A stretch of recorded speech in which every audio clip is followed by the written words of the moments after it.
안녕하세요. 사연에 빠지다의 DJ 민영입니다. 오늘 사연자님은 사람이 겉으로만 봐서는 그 새까만 속을 절대 알 수 없다는 사실을 뼈저리게 느꼈다는데요. 과연 어떤 사연인지 들어보겠습니다. 오늘도 두 가지 사연 준비되어 있으니 끝까지 함께 해주시고요. 그럼 오늘의 사연 바로 시작할게요. 구독과 좋아요 잊지 말고 꾹 눌러주세요. 안녕하세요. 저는 이제 막 50대 줄에 들어선 가정주부입니다. 저도 40대까지는 사람이 활기도 있고 하고 싶은 것도 많고 그랬었는데 요즘은 이상하게 기분도 축축 처지고 아무것도 하고 싶지가 않아요. 이런 이야기를 남편과 아이들에게 했더니 다들 하나같이 한다는 말이 갱년기인 것 같다고 하더라고요. 물론 저도 압니다. 제가 갱년기가 오기는 했죠.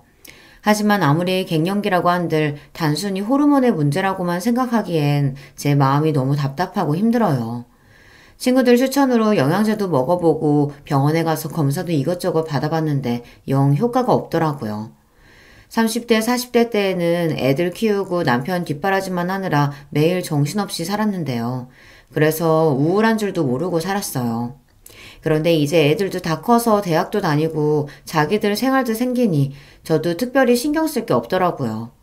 그래서 더 허전하고 우울한 건 줄은 몰라도 이상하게 별거 아닌 일에 기분이 상하고 서운하고 그래요. 최근엔 별것도 아닌 걸 가지고 큰딸에게 짜증을 냈어요. 큰딸이 남자친구가 생겨서 요즘 연애하느라 바빠요. 둘이 얼마나 좋으면 평일에도 매일 만나고 주말마다 나가더라고요. 처음엔 그러려니 했는데 집안에 일이 있어도 관심도 없고 데이트만 하고 다니니 은근 서운하더라고요. 그날은 저희 친정어머니 생신이었어요. 친정어머니께서 요양원에 계셔서 제가 새벽부터 음식해서 면회 갈 예정이었습니다. 남편은 택시 운전을 해요. 원래는 항상 남편이 요양원에 함께 가곤 했는데 하필이면 그날 남편 친구가 상을 당해서 전날 장례식장에서 하루 있다가 오게 됐어요. 혼자 택시를 타야 하나 버스를 타야 하나 고민을 하고 있는데 딸이 늦게까지 자는 모습이 보이더라고요. 저는 오늘은 데이트가 없나 싶어 슬쩍 다가가 부탁을 했습니다. 딸, 오늘 외할머니 생신인 거 알지? 엄마 음식 싸서 요양원 갔다 오려고 하는데 같이 갈래? 다른 날도 아니고 생신이니 손녀까지 같이 데려가면 어머니도 오랜만에 좋아하실 것 같아 부탁했습니다. 저는 딸에게 말하면서도 어쩐지 눈치가 보였어요.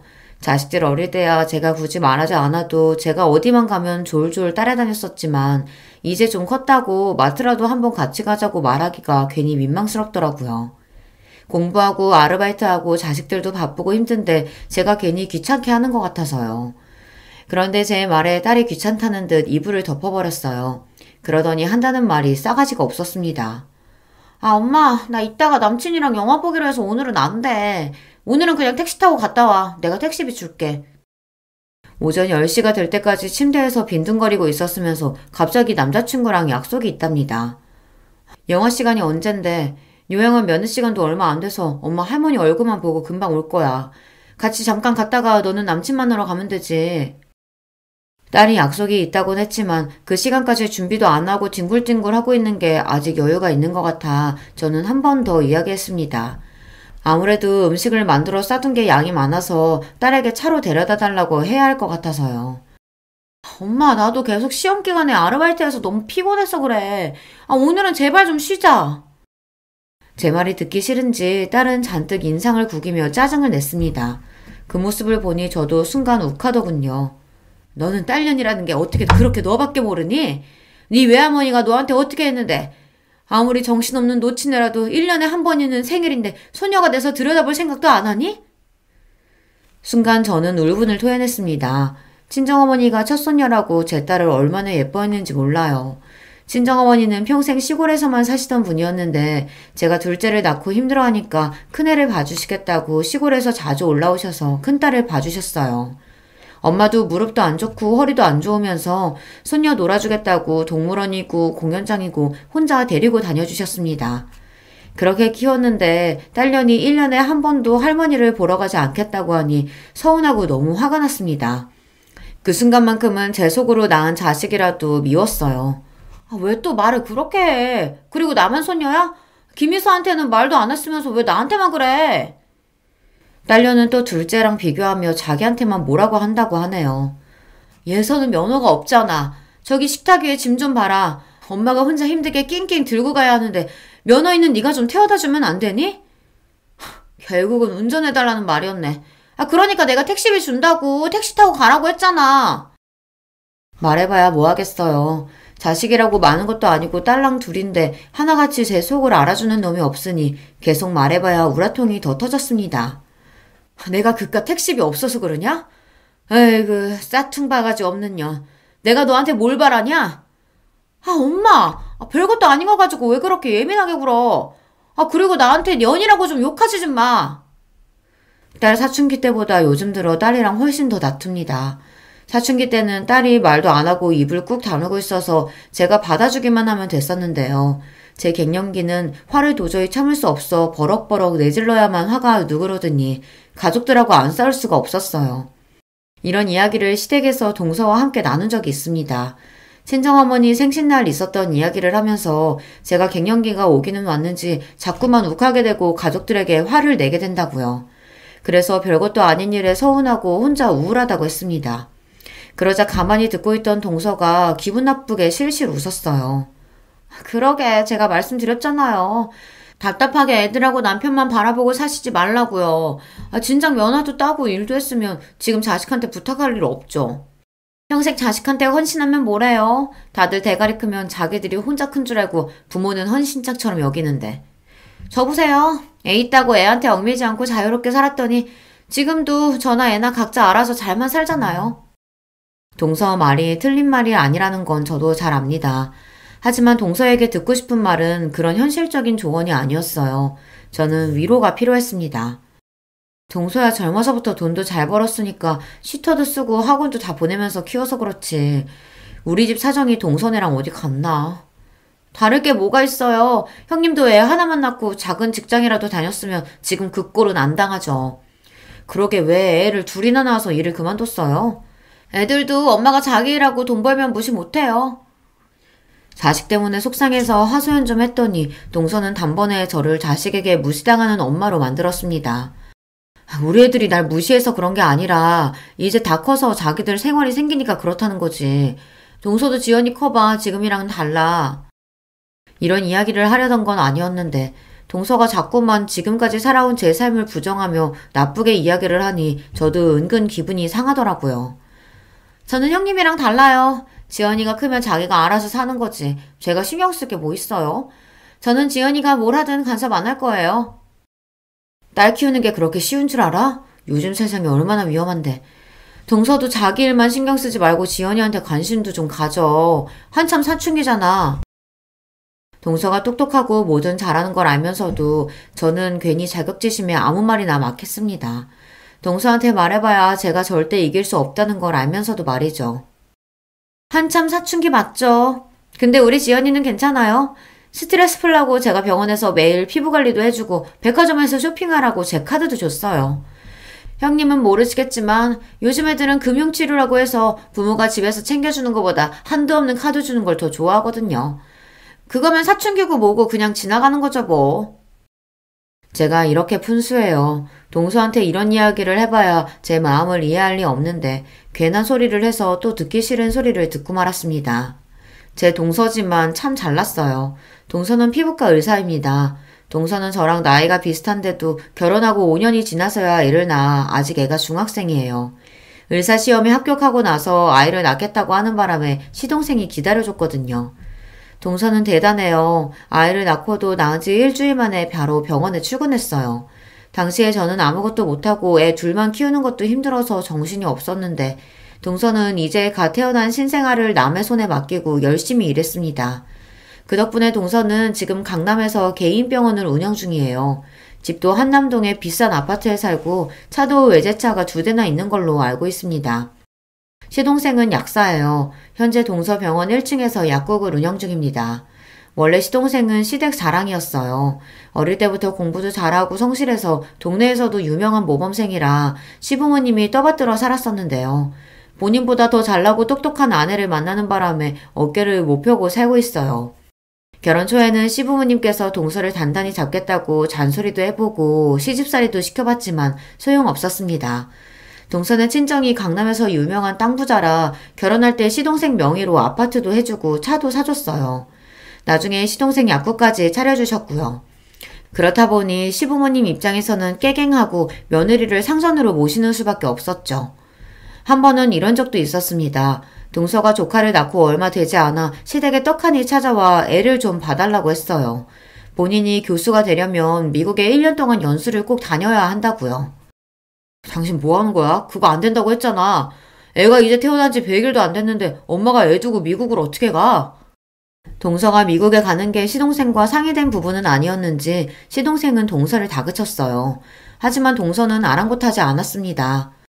어머니 이 사람 좀 보세요. 본인은 여기저기 학회며 출장이며 다 다니면서 저는 미국에 공부 좀 하러 간다는데 애로 발목 잡으면서 못 가게 해요. 동서와 시동생은 이미 한바탕 싸우고 왔는지 둘 다 격앙된 상태로 시댁에 와선 시어머니에게 다짜고짜 애를 봐달라고 했어요. 시동생은 동서가 미국 가는 건 절대 안 된다는 입장이었고요. 당신이 레지던트 잘 마무리하고 싶다고 해서 애도 안 낳고 기다려줬잖아. 근데 애 낳자마자 기다렸다는 듯 미국 가는 건 너무 이기적인 거 아니야? 더군다나 우리 애를 왜 우리 엄마가 봐? 평소 조용하고 말도 없는 시동생이 저렇게 화를 내는 모습은 저도 결혼하고 처음 봤어요. 그럼 어떡해. 당신은 매일 약국 때문에 바쁘고 시터한테 1년을 맡길 수는 없잖아. 미국 가는 것도 우리 부모님이 지원해 주시는데 거기다가 애까지 봐달라고 할 순 없잖아. 동서와 시동생은 이미 서로 감정의 골이 깊어 보였습니다. 일과 육아 문제에 있어서 전혀 상의가 되지 않은 상황이었죠. 그만 좀 해라. 아휴, 능력 있는 며느리 모시고 살기 힘들다. 꼭 그렇게도 하고 싶은 대로 다 하고 살아야겠니? 제가 애 하나 낳았다고 하고 싶은 거 못할 건 또 뭐예요? 애 봐주기 싫으시면 놔두세요. 그냥 저희 부모님께 부탁드릴게요. 내가 지금 애 봐주기 싫어서 이러니? 애도 애지만 부부가 어떻게 1년이나 떨어져 살아? 앞으로 평생 살아야 하는데 1년 정도 떨어져 있는 게 뭐 어때요? 어차피 지금도 뭐 대단히 사이좋은 부부는 아니에요. 당시에 저도 애 둘 키우면서 힘들었던 때라 사실 동서가 부럽기도 했어요. 시부모님이나 남편에게 좋은 소리 못 들을 걸 알면서도 당당하게 본인이 원하는 바를 주장하는 게 멋져 보였거든요. 결국 시어머니께서 조카를 1년 동안 키워주시기로 하셨습니다. 동서는 그런 사람이에요. 본인이 원하는 게 있으면 무슨 수를 써서라도 꼭 해내고 마는 사람이었죠. 동서는 미국 연수를 끝내고 돌아와서 교수가 되자마자 병원을 나와 개업을 했어요. 그때도 시동생과 시부모님은 의아해했습니다. 애까지 어머니에게 맡기고 공부하겠다고 가더니만 결국은 와서 교수로 생활할 것도 아니고 바로 개업을 했으니까요. 교수님은 슬슬 놀면서 일할 줄 알았는데 이건 뭐 매일 수술에 학회에 수업까지 하루가 24시간이라도 모자라는 거 있죠? 너무 힘들다고 했더니만 아버지가 그냥 나와서 개업하라고 하더라고요. 어차피 가지고 있는 아버지 건물 놀리기 아깝다고. 그 김에 지연이 아빠 약국도 개업해주기로 하셨어요. 어머, 정말? 우리 아들 약국을 차려주신다고? 어머, 너무 감사하다. 잘됐다, 아들. 그때까지는 시동생이 남의 약국에서 월급쟁이로 일하고 있었는데 능력 있는 처가 덕분에 약국을 차리게 된 거죠. 동서가 미국에 가 있는 사이 시어머니는 매일같이 조카를 보면서 애 버리고 간 못된 년이라고 동서 욕을 하시더니만 약국 이야기에 웃음이 떠나질 않으셨어요. 어머니께서 1년이나 우리 지연이 봐주셨는데 당연히 그 정도는 해드려야죠. 나중에 약국이랑 병원 개원하면 자주 놀러오세요. 동서를 보면서 한 번 더 크게 느낀 게 돈이 참 좋은 거라는 겁니다. 동서처럼 머리도 좋고 능력도 있는 사람이 경제적으로도 여유가 있으니 어디서든 기죽을 일이 없더라고요. 결혼하고 5년 동안 아이를 낳지 않아도 당당하고 애를 낳자마자 남편과 아이를 두고 미국에 가도 당당하고 그러고 돌아와 돈으로 모든 보상을 하고 나니 다들 한마디도 안 하더라고요. 물론 그런 동서를 보면서 저도 사람인지라 자존심이 상할 때도 있고 자격지심이 느껴질 때도 있었어요. 그럴 때마다 저는 애써 웃어 넘겼습니다. 차이가 나도 너무 차이가 나다 보니 저는 아예 동서와는 다른 세상 사람이라고 생각하는 편이 편했어요. 그런데 저도 나이가 들고 갱년기라 예민해서인지 몇 년 전부터 동서의 행동이 거슬리기 시작했어요. 최근 저희 친정어머니께서 돌아가셨습니다. 부모님의 죽음이라는 게 누구에게나 충격적이지만 저는 특히나 어머니께서 오랫동안 요양원에서 생활하시다 돌아가신 거라 더 마음이 안 좋고 죄송했어요. 자식으로서 항상 받기만 하고 해드린 게 너무 없다는 마음이 들어서요. 그러다 보니 장례식만큼은 어머니께서 원하시는 대로 해드리고 싶었습니다. 어머니는 요양원에 가시기 전까지 50년을 넘게 살았던 고향에 묻히고 싶어 하셨어요. 거기에 친정아버지 묘도 있거든요. 어머니는 치매기가 있어서 정신이 오락가락 하시던 와중에도 항상 죽으면 고향 땅 아버지 옆에 있고 싶다고 하셨습니다. 저는 그 소원을 들어드리기 위해 장례식도 어머니의 고향에서 진행하고 장지도 아버지 옆자리로 결정했어요. 안 그래도 마음이 좋지 않은 와중에 제 앞에서 동서가 실수를 했습니다. 지금도 그때만 생각하면 성질이 나서 자다가도 벌떡벌떡 일어나요. 동서가 한 짓이 너무 괘씸해서요. 장례식은 자식이 서울에 살면 서울에서 하는 거 아니에요? 아니 무슨 조문객도 별로 없으시면서 굳이 장례식을 이 먼 목포까지 와서 해요. 바빠 죽겠는데 환자들 일정 변경하느라 죽는 줄 알았잖아요. 당신은 무슨 그런 소리를 해? 왜? 내 말이 맞잖아. 다들 바쁜 사람들인데 무슨 장례식을 목포에서 해? 동서는 오자마자 저에게 위로의 말 한마디 없이 자기 하소연만 하기 바빴습니다. 저는 더 말할 힘도 없어서 대충 고생했다고 했어요. 바쁘면 안 와도 되는데 멀리까지 오느라 고생했어요. 서방님, 동서 와줘서 고마워요. 얼른 식사부터 해요. 마음 같아서는 너 같은 거 안 와도 된다고 소리치고 싶었지만 어쩌겠어요. 저런 것도 가족인걸요. 저는 애써 고생했다고 어깨를 다독이며 육개장이라도 한술 뜨라고 자리를 안내했습니다. 그런데 그때 동서가 미간을 확 구기더니 갑자기 코를 잡았어요. 아니요, 저 안 먹어요. 이거 무슨 냄새야? 뭔지 몰라도 냄새가 너무 지독해서 여기 앉아서는 먹고 싶지 않아요. 여보, 그만 좀 해. 형수님도 마음 안 좋으시고 정신 없으실 텐데 왜 그렇게 호들갑을 떨어? 저희 고향에서는 장례식이든 결혼식이든 집안에 손님들을 부르면 항상 홍어를 내놔요. 그러다 보니 장례식장에 홍어 전 냄새가 좀 났나 봐요. 그걸 가지고 동서가 학을 떼며 난리를 치더군요. 내가 바빠 죽겠는데 여기까지 와서 이런 냄새 나는 데서 밥까지 먹어야겠어? 형님, 저 도저히 안 되겠어요. 저 그냥 나가서 따로 밥 먹고 올게요. 동서는 아예 잠시도 못 있겠다고 인상을 구기더니만 정말로 나가서 식사를 했어요. 시동생은 저 사람이 워낙 유난하다고 죄송하다고 사과했지만 저는 이미 마음이 상했습니다. 아무리 사람이 개념이 없고 상식이 없어도 그렇지 어떻게 남의 장례식장에 와서 저런 소리를 대놓고 할 수 있을까 싶더라고요. 그때부터였어요. 동서와는 웬만하면 상종하지 말아야겠다 싶었던 게 말이죠. 그런데 제 마음과는 달리 문제가 좀 생겼습니다. 동서 앞에서 제 자존심이 산산이 부서지는 사건이 있었어요. 어머니가 돌아가시고 나서 제 마음이 자꾸만 헛헛하고 갱년기로 예민해지는 게 스스로 너무 싫어서 아르바이트를 시작했어요. 아는 사람이 하는 반찬 가게에서 오전에 일을 도와줬습니다. 생각보다 일이 재밌더라고요. 지난 20년 동안 가족들을 위해 음식은 많이 해봤지만 내가 만든 음식을 사람들이 돈을 주고 사 먹고 맛있다고 해주는 건 처음이니까요. 가게 사장님도 제가 오고 나서 매출이 늘었다고 하니 은근 기분이 좋았습니다. 그러던 중 아르바이트가 끝나고 집에 가는 길에 시댁에 잠깐 들렸어요. 반찬 가게에서 가져온 반찬을 시부모님께도 좀 나눠드리려고요. 그런데 때마침 시댁 주차장에서 동서가 나오더군요. 시부모님이 김치 가져가라고 해서 잠깐 들렸다고요. 그러면서 제 손에 들린 쇼핑백은 뭐냐고 물었어요. 저는 어머니 장례식 때 이후로 동서랑은 말도 섞고 싶지 않아 내내 피해 다녔는데 이렇게 딱 마주치고 보니 저도 모르게 당황해서 대충 말을 얼버무렸어요. 시부모님 가져다 드릴 반찬이라고요. 암튼 형님은 가만 보면 어른들한테 참 잘해요. 저는 이렇게 얻어다 먹을 생각만 하지 직접 만들어서 가져드릴 생각은 안 해봤는데. 역시 맏며느리감은 정해져 있나 봐요. 동서가 웬일로 제 칭찬을 다 하더군요. 순간 저 여우 같은 년이 웬일인가 싶었습니다. 집에서 만든 건 아니고 내가 얼마 전부터 아는 사장님 가게에서 일해서 남은 거 가지고 온 거야. 괜찮으면 동서도 좀 가져가던지. 동서랑 마주보고 이야기하는 게 괜히 불편해서 반찬 가게에서 일하고 있다고 이야기를 한 건데 순간 제 말에 동서가 눈이 동그래지더니 갑자기 제게 달려오더라고요. 그러더니 한다는 말이 놀라웠어요. 어머, 형님 잘 생각했어요. 아주버님이 혼자 돈 벌어 다니시길래 형님은 도대체 맨날 집에서 놀면서 뭐하나 싶었는데.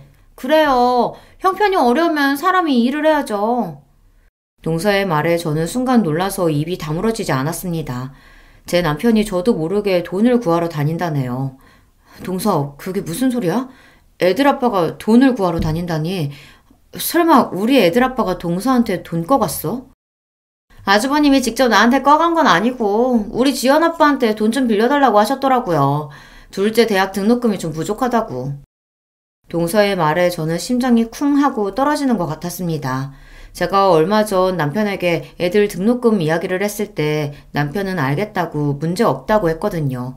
저는 그 말만 믿고 정말 그런 줄 알고 넋을 놓고 있었는데 남편 혼자 돈 걱정에 전전긍긍했을 걸 생각하니 가슴이 시큰하더군요. 에이, 근데 우리 지연 아빠 돈이 뭐 그 사람 돈인가요? 사실 다 제 돈이지. 많이 급하신 것 같아서 제가 그냥 드리라고 했어요. 뻔히 형님네 사정 아는데 꺼주긴 뭘 꺼줘요. 어차피 못 받을 돈. 동서는 역시나 참 대단합니다. 같은 말을 해도 사람을 바보로 만드는데 일가견이 있어요. 남편이 저에게 말을 안 했는데 둘째 대학 등록금이 부족해서 시동생에게 빌렸나 봐요.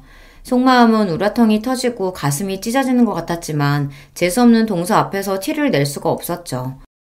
그런 일이 있었구나. 나는 모르고 있었네. 동서 미안하고 고마워. 그 돈은 내가 금방 갚을게. 아니에요 형님. 내가 꼭 돈 내놓으라고 한 것처럼 사람 민망하게 왜 그래요. 우리한테 돈 몇백이 뭐 돈인가요. 정말 괜찮으니까 신경 쓰지 마세요. 아니야 동서. 그 돈 내가 꼭 갚을 거야. 그러니까 괜한 소리 하지 말고 그냥 받아. 동서와 이야기를 나누면 나눌수록 제 감정은 점점 더 격앙되었습니다. 자존심이 너무 상해서요. 형님, 왜 또 정색하고 그러세요? 사람 무섭게. 우리 형님 이제 보니까 자존심 엄청 강하시구나? 알았어요, 알았어. 그 돈 갚으세요. 제가 다 받을게요. 동서는 대단히 인심이라도 쓰는 것처럼 돈을 받겠다며 실실 웃었어요. 제가 그동안 참 멍청했습니다. 매일 살비비고 사는 남편이 무슨 생각을 하고 사는지도 모르고 저 혼자 갱년기니 뭐니 하면서 세상 편한 소리나 하면서 살았어요. 그날 저녁 저는 남편에게 동서와 있었던 일을 조심스럽게 이야기했습니다. 그렇게 힘들면 말을 하지 왜 끙끙 앓았냐고요. 그러자 남편은 오히려 제 걱정을 했어요. 동서가 또 기분 상하게 한 건 아니냐고 말이죠. 당신 장모님 돌아가시고 힘들어하는 거 뻔히 아는데 거기다가 대고 돈 이야기를 어떻게 해. 그때는 수금이 늦어져서 그런 거니까 걱정하지 마. 내가 금방 그 돈 갚을 거니까. 남편은 참 착한 사람입니다. 평생 혼자 처자식 먹여 살리느라 고생도 많이 하고 힘든 일도 많았을 텐데 저에게는 항상 괜찮다고 걱정하지 말라고만 합니다. 저는 변하기로 했습니다. 고등학교 졸업하고 서울에 올라와 배운 것도 없이 결혼해서 애들 키우며 사느라 현실에만 안주하고 하루하루 의미 없이 살았었는데 이제는 그러지 않을 거예요. 저는 아르바이트 하던 반찬 가게에서 정직원으로 새벽부터 오후까지 일했습니다. 결혼하고 처음으로 제가 일에 월급을 받아 남편에게 줬어요. 남편은 고생스럽게 왜 일을 하냐고 했지만 저는 괜찮다고 했습니다. 처음 하는 일이지만 즐겁고 재밌다고요. 진심이었습니다. 대단한 일은 아니지만 제가 잘하는 일을 가지고 돈까지 버니 기분도 전보다 훨씬 나아지는 것 같고 딸들과도 마찰이 확실히 줄더라고요. 제일 좋은 건 돈을 버니 마음의 여유가 생겼다는 겁니다. 그리고 약속대로 몇 달 뒤 시동생에게 빌린 돈은 제가 다 갚았어요. 시동생은 갚을 필요 없다고 했지만 그러면 제 마음이 너무 불편하니 꼭 받아달라고 했습니다.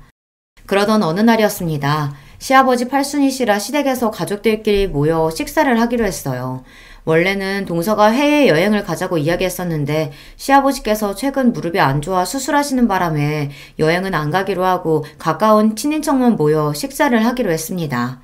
사실 저는 다행이다 싶었어요. 시아버지께서 아프신 건 안타깝지만 다 같이 해외여행을 가는 건 솔직히 부담됐거든요. 요즘 누가 촌스럽게 집에서 잔치해요. 그냥 해외여행 가요, 어머님. 어머님, 아버님 연세도 있으신데 언제 또 다 같이 여행을 가보겠어요? 이 많은 식구가 한 번에 여행 가려고 하면 비용이 만만치 않을 텐데 해외는 좀 부담스럽고 국내로 한번 알아볼까? 요즘 우리나라도 물가 많이 올라서 국내에서 여행하나 해외로 가나 크게 다르지 않아요. 형님네랑 우리랑 반반씩 내면 되는데 그 정도는 갈 수 있죠. 순간 저는 머리가 복잡했습니다. 시부모님의 우리 식구, 동선의 식구 다 하면 적어도 9명인데 그 식구가 해외에 간다고 하면 도대체 얼마나 들어갈까 계산도 안 됐죠. 제 머릿속이 정신없이 돌아가는 걸 여우 같은 동서가 눈치챘는지 피식 저를 비웃었습니다. 형님, 반씩 내는 것도 부담스러우시면 그냥 저희가 다 낼게요. 그거 얼마나 한다고 티나게 그렇게 놀라고 그래요. 제 표정만 보고 비웃더니만 동서는 본인이 다 내겠다고 했어요. 그러다 시부모님은 됐다고 손사래를 치셨죠. 됐어. 자식들 힘든데 다 늙어서 해외여행은 무슨 해외여행이야. 젊은 너희들이나 갔다 와. 우리는 안 가도 돼. 형님이 시댁이랑 여행 가는 거 불편한 티 팍팍 내서 아버님 삐지셨잖아요. 아버님 걱정하지 마세요. 둘째 며느리가 비행기 꼭 태워드릴게요. 동서는 꼭 말을 해도 사람을 이상하게 만들면서 이야기했습니다. 꼭 마치 제가 시부모님이랑 여행 가기 싫어하는 것처럼 만들어버리더라고요. 저는 듣다 기분이 나빠서 동서는 무슨 말을 그렇게 하냐고 한마디 하려던 참이었습니다. 그런데 그때 마침 남편이 나서더군요. 아, 그걸 재수씨가 왜 다 내요? 내가 장남인데 내도 우리가 내야죠. 우리가 무슨 돈이 있어서 온 식구 해외여행비를 다 낼 수 있겠어요. 남편은 돈도 없으면서 동서랑 시동생 앞에서 괜히 자존심이 상하니 오히려 더 큰 소리를 쳤습니다. 그 모습을 보는데 짜증이 나면서도 애써 꾹 참았어요. 시부모님도 있는 앞에서 괜히 이런저런 이야기를 더 했다가는 분위기가 더 이상해질 것 같아서요. 아니야 형. 우리야 매번 해외에 자주 나가서 마일리지도 있고 따로 여행 적금 드는 것도 있어서 부담 없어. 우리가 낼게. 시동생 말에 남편이 한마디 더 하려는 걸 제가 슬쩍 허리를 쿡 찔렀습니다. 가만히 있으라고요. 저라고 이러고 싶었겠습니까? 저도 시아버지 팔순에 척척 돈 내고 싶어요. 남편 택시 운전해서 애들 대학도 간신히 보냈는데 저희가 모아놓은 돈이 어디 있겠어요. 그런 와중에 어찌됐든 해외여행은 못 가게 됐으니 은근 다행이다 싶었죠. 저희는 먹고 죽으래야 돈이 없으니 싫어도 동서한테 얹혀서 여행에 따라가야 할 판이었는데 괜히 가서 또 무슨 바보 취급을 당할까 걱정됐거든요. 시아버지께서 갑작스럽게 수술을 하시는 바람에 몸도 마음도 회복이 되질 않으셔서 이번 팔순은 더 신경이 쓰였습니다. 시아버지도 연세가 들기는 드셨는지 그 강하셨던 분이 이제 죽을 때가 된 것 같다고 자꾸만 죽는 소리를 하시더라고요. 제가 동서처럼 대학도 못 나오고 능력이 있는 것도 아니지만 딱 한 가지 동서보다 잘하는 게 있어요. 바로 음식입니다. 어머니에게 손맛을 물려받아 음식은 제법 해요. 시부모님도 제가 한 음식이라면 입맛에 맞으신다고 밥풀도 하나 남기지 않으시고 드세요. 그래서 이번 팔순엔 제 실력을 마음껏 뽐내보기로 했습니다. 해외여행도 가지 못했으니 동서는 분명 두둑한 봉투를 준비할 거예요. 거기에 밀리지 않으려면 평소보다 훨씬 더 막강한 음식들로 준비를 해야겠다 싶었습니다. 이런 생각을 한다는 게 제가 생각해도 유치하긴 해요. 하지만 저처럼 살아보신 분들은 아실 겁니다. 집안의 며느리라고는 저랑 동서 둘뿐인데 여러 면에서 차이가 나다 보니 알게 모르게 시부모님께 비교당하기도 하고 안 그러려고 해도 혼자 자격지심에 쪼그라들기도 해요. 제가 할 수 있는 건 고작 몸으로 때우는 것뿐이지만 그거라도 잘하고 싶었습니다. 저는 시아버지 팔순 일주일 전부터 장을 보고 메뉴를 준비했어요.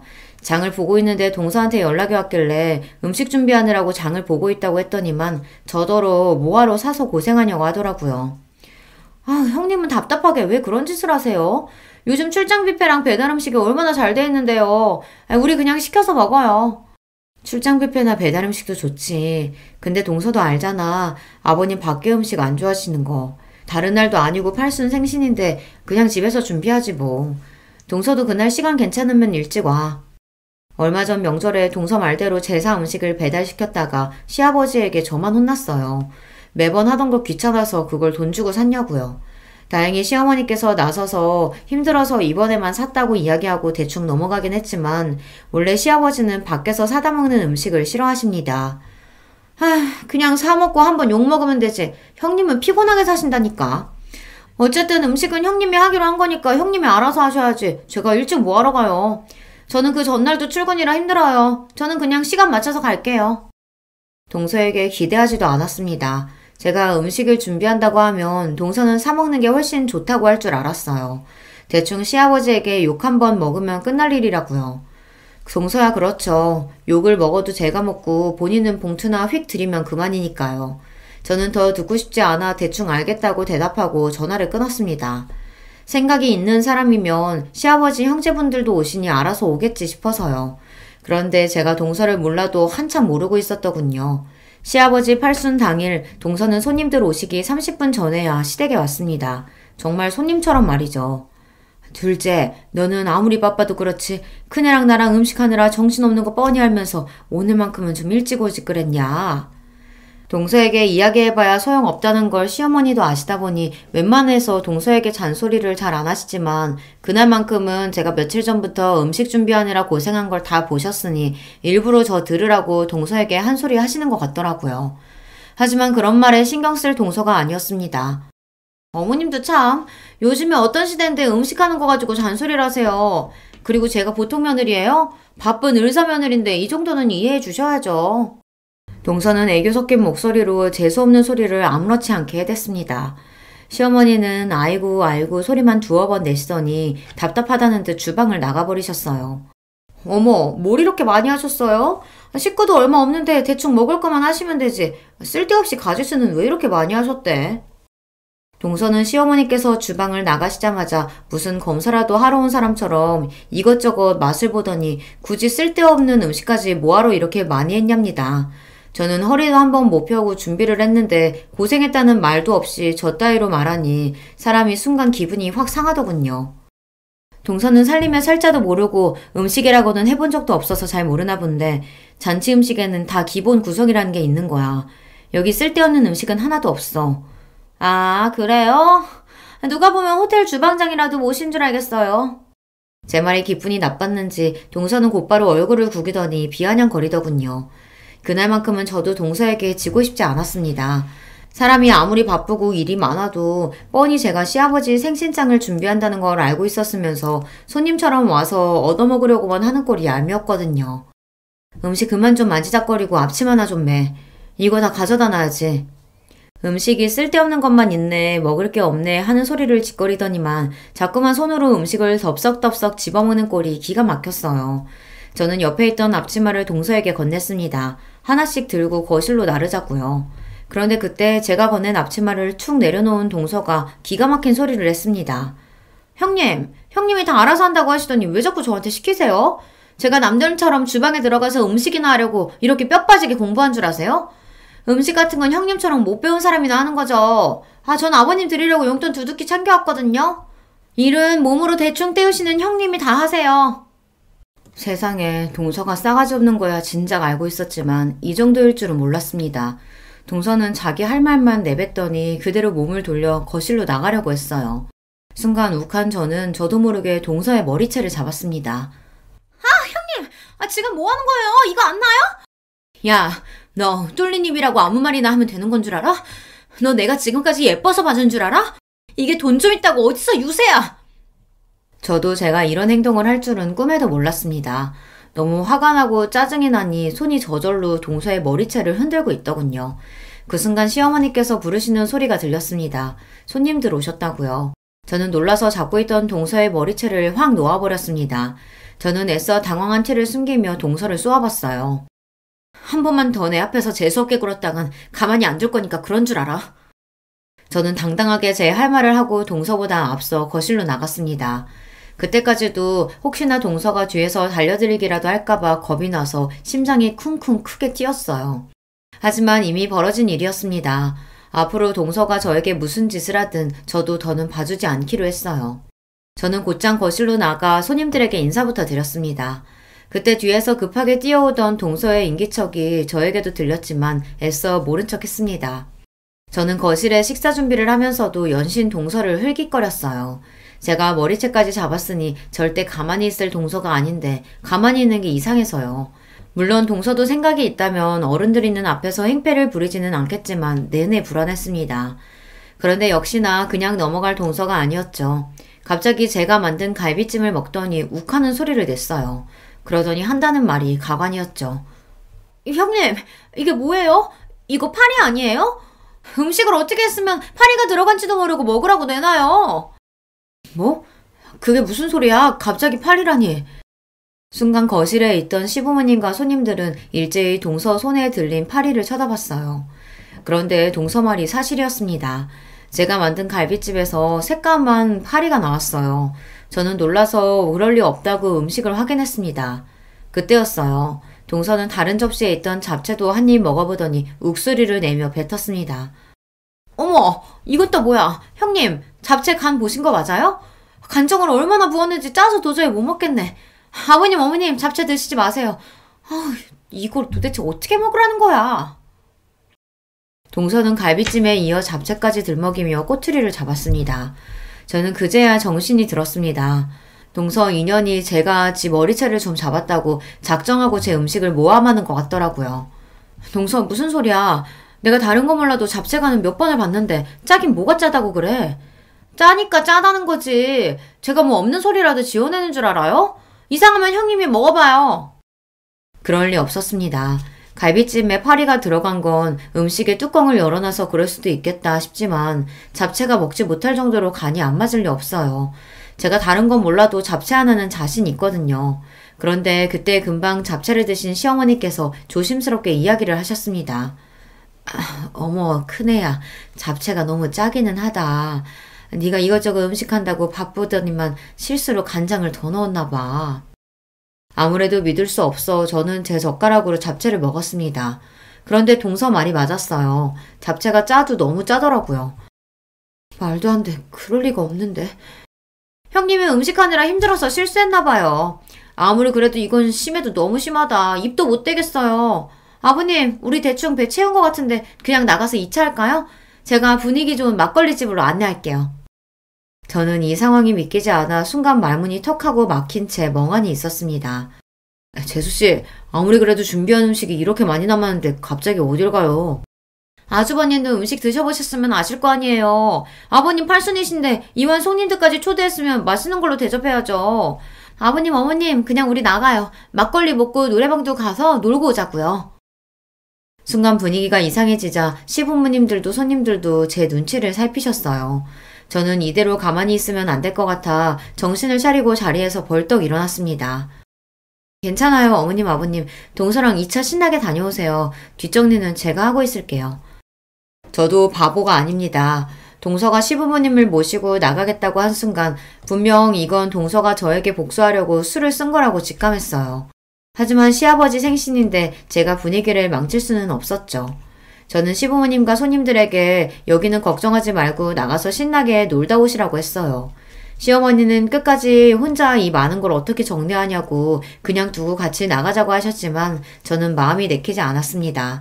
이대로 동서와 나갔다가는 노래방이 아니라 공터에 나가 한바탕 치고받고 싸워야 할 것 같아서요.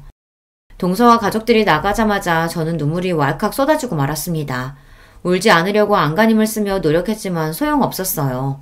오늘만은 어떻게든 동서를 이기고 싶었는데 결국은 또 동서에게 놀아나고 말았습니다. 여보, 왜 울어? 괜찮아? 저는 괜찮다고 동서와 시동생과 함께 막걸리를 먹고 오라고 보냈는데 남편은 아무래도 제가 신경 쓰였는지 다시 돌아왔어요.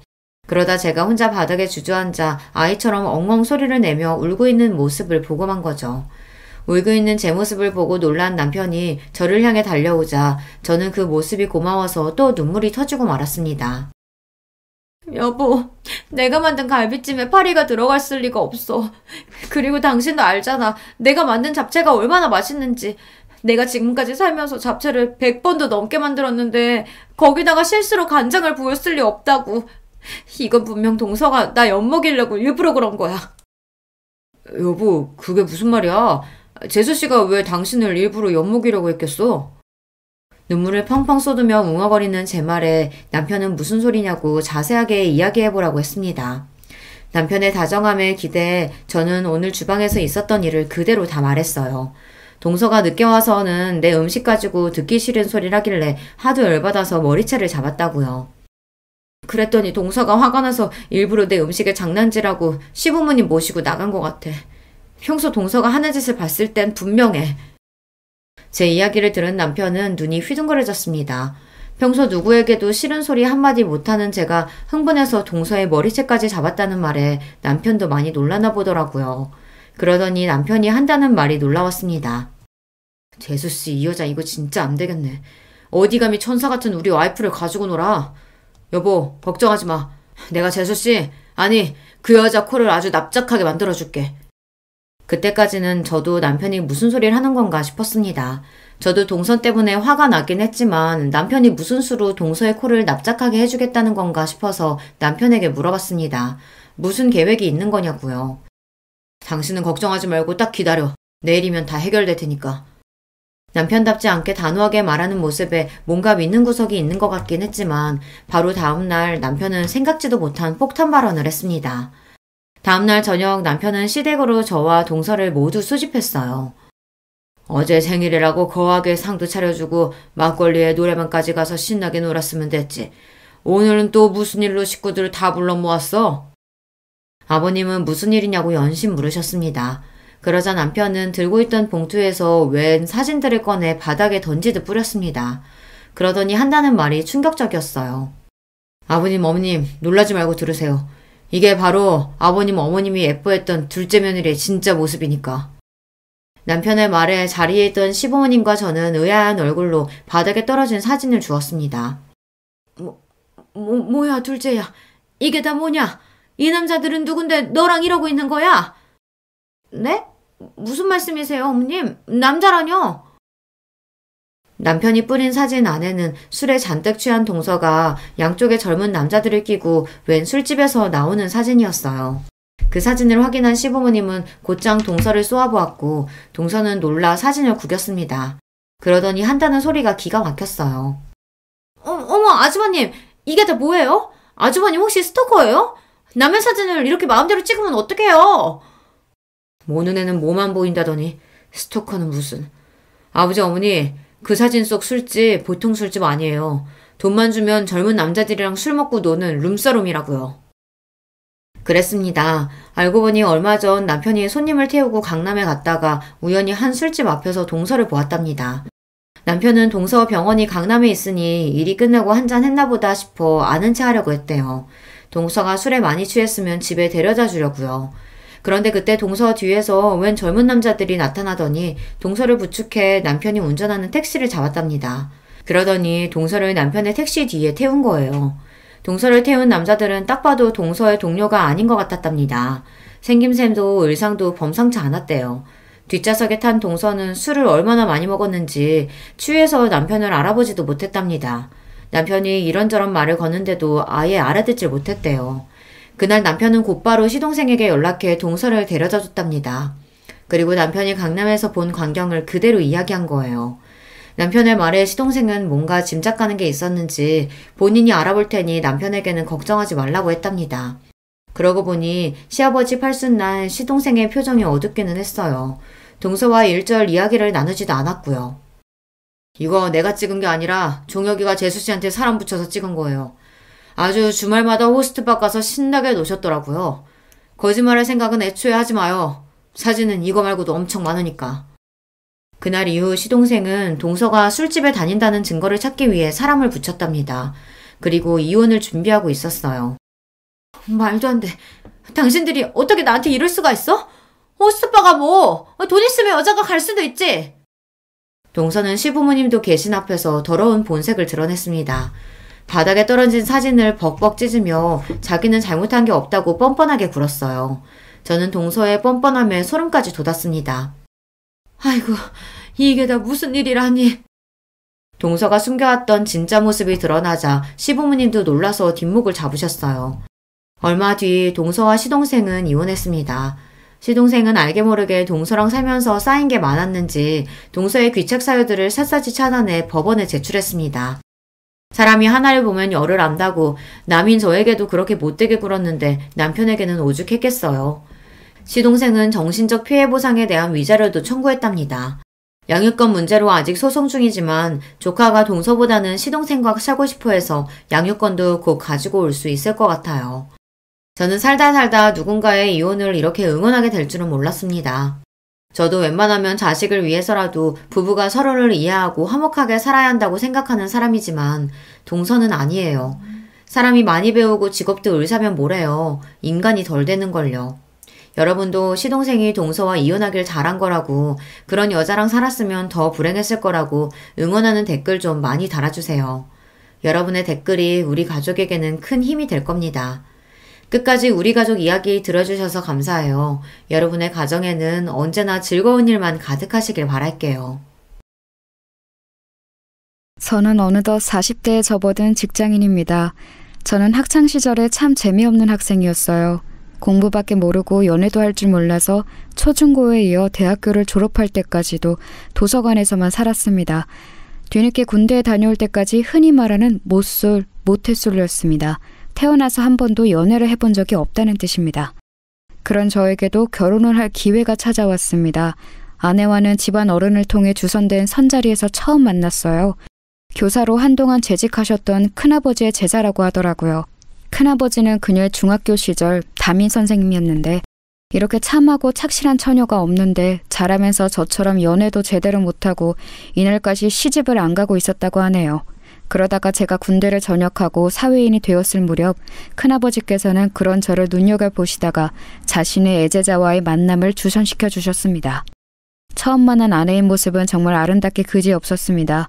왜 이런 아리따운 여인이 이제껏 시집도 못 가고 연애다운 연애도 제대로 못 해봤는지 이해할 수가 없었습니다. 공부밖에 모르던 샌님인 저에게는 아깝다는 생각마저 들 정도였습니다. 그런데 대화를 좀 나눠보니 확실히 남자랑 대화하는 게 어색해 보이긴 했습니다. 대화도 툭툭 끊어지고 무엇보다 저를 그다지 마음에 들어하지 않는 것 같아 보였습니다. 그러면 오늘은 이만 이렇게 일어날까요?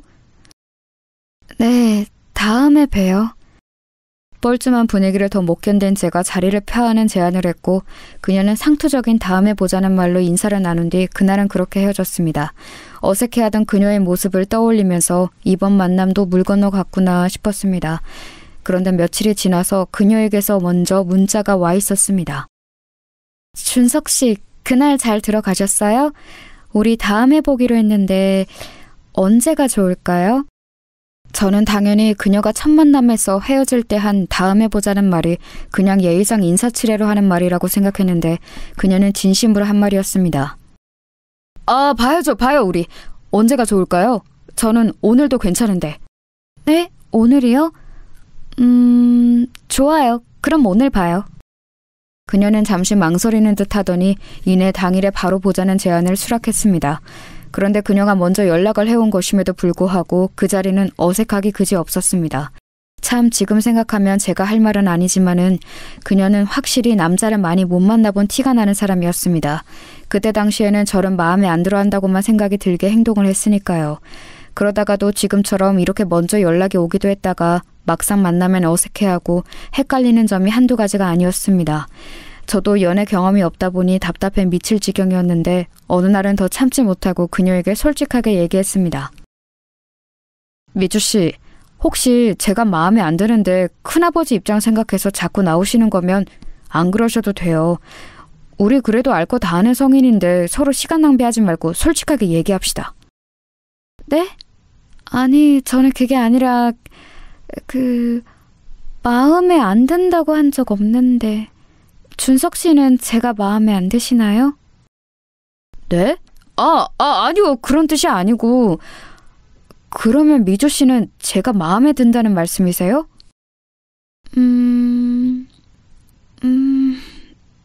네. 그녀는 몇 차례 쭈뼛거리더니 이윽고 힘겹게 긍정의 대답을 했습니다. 저는 답답한 마음에 이 관계를 빨리 끝내는 게 좋겠다는 생각에 던진 말이었는데 이내 돌아온 아내의 답변이 저를 마음에 들어한다니 살면서 여자 입에서 그런 이야기를 들어본 게 처음이어서 많이 당황스러웠던 기억이 납니다. 저는 미주 씨가 저 마음에 안 들어 하시는 줄 알았어요. 만나서도 말씀도 잘 안 하시고 문자도 단답으로만 대답하시고 그래서 그냥 스승님이신 큰아버지 입장 생각해서 어쩔 수 없이 몇 번 나와주신다고 생각했어요. 아니에요. 아무리 선생님 생각했더라도 그것만으로 이렇게 여러 번 나오지는 않죠. 제가 표현이 조금 서툴러요. 그 부분 조금만 이해해주세요. 세상에 이렇게 어색하게 서로의 마음을 확인하는 커플이 또 있을까요? 그날 이후부터 모쏠이었던 어색했던 시작을 뒤로 하고 누가 먼저랄 것도 없이 자연스럽게 마음을 열고 교제를 시작했습니다. 교제 초반에는 아내가 계속해서 어색해하던 모습이 잊혀지지가 않습니다. 만나서 데이트할 때 어색함이 계속되는 것은 물론 떨어져 있을 때도 문자의 답도 잘 안 하고 전화도 잘 안 받을 때가 많았습니다. 하루 종일 연락이 안 될 때면 불안하기도 했습니다. 서로의 마음을 확인했는데도 이렇게 계속 저를 어색해하고 불편해하는 모습이 계속되길래 저는 그녀를 진지하게 앉혀놓고 이야기했습니다. 미주야, 나는 아직도 미주 마음이 헷갈려. 분명히 내가 마음에 든다고도 했고 그래서 교제도 시작한 건데 남자친구인 나를 불편해하고 어색해하니까 진짜 나를 좋아하긴 하는 건지 계속 만나고 싶은 마음은 있는 건지 잘 모르겠어. 당연히 좋아하지. 아니, 그 이상일 거야. 근데 오빠, 나 사실 말 못한 얘기가 있어. 내가 이렇게 사람 대하는 거 어색해하고 심지어는 남자친구한테까지 이러는 거 다 이유가 있어. 괜찮으면 들어줄 수 있어. 그녀는 무언가 상기된 채로 어렵게 말을 꺼냈습니다. 응, 뭔데? 말해봐. 다 얘기해봐. 그게 사실 나는 어린 시절 안 좋은 기억을 가지고 있어. 왕따를 당했었는데 그게 내 인생의 발목을 잡는 커다란 사건이 되어버렸어. 그 기억 때문에 오랫동안 고통받으면서 살았고 그걸 극복하기 위해 정말 눈물나게 노력했어. 정신과의 도움도 오랫동안 받았고 오랫동안 이어오던 약물 치료도 지금이 되어서야 조금씩 끊고 있어. 내가 사람들 대하는데 어색해하고 특히 오빠를 대하는 데 있어서 더 그러는 거, 사실 사람에게 상처받았던 내 마음이 또 상처받지 않을까 두려워서 그러는 거야.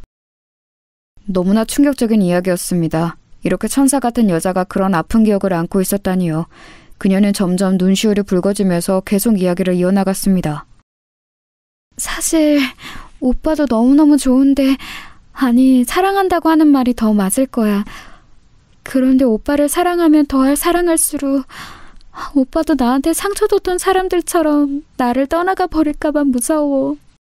그러다 보면 선뜻 다가서진 못하겠어. 오빠가 나를 버린다고 생각하면 너무 슬퍼서 못 견딜 것 같거든. 그게 무슨 소리야, 미주야. 내가 널 왜 버려. 너처럼 세상에서 제일 예쁘고 착한 여자를. 그랬구나. 그런 줄도 모르고 난 계속해서 밀어내는 미주를 원망만 했어. 미주야, 나는 어떤 일이 있어도 네 곁에 이렇게 있을 거야. 걱정하지 마. 저는 그녀를 꼭 안아주면서 언제까지고 곁에 있을 거라며 위로했고 그녀는 끝내 크게 울음을 터뜨렸습니다. 그날 이후로 그녀는 제게 더욱더 마음을 열게 되었고 그 특유의 어색함이 잘 없어지지는 않았지만 그래도 그녀 입장에서 많이 노력하면서 관계를 이어나갔습니다. 그렇게 2년여의 교제 끝에 저희는 결혼을 하게 되었습니다. 미주야, 아니 여보, 이제부터 죽을 때까지 우리는 부부야. 부부로서 남은 인생 행복하게 살자. 고마워. 오빠 정말 고마워. 아내는 결혼식 날 눈물을 정말 많이 흘렸습니다. 자신의 인생이 이렇게 기쁘고 행복한 날이 올 것이라고 기대하지 않았다고 합니다.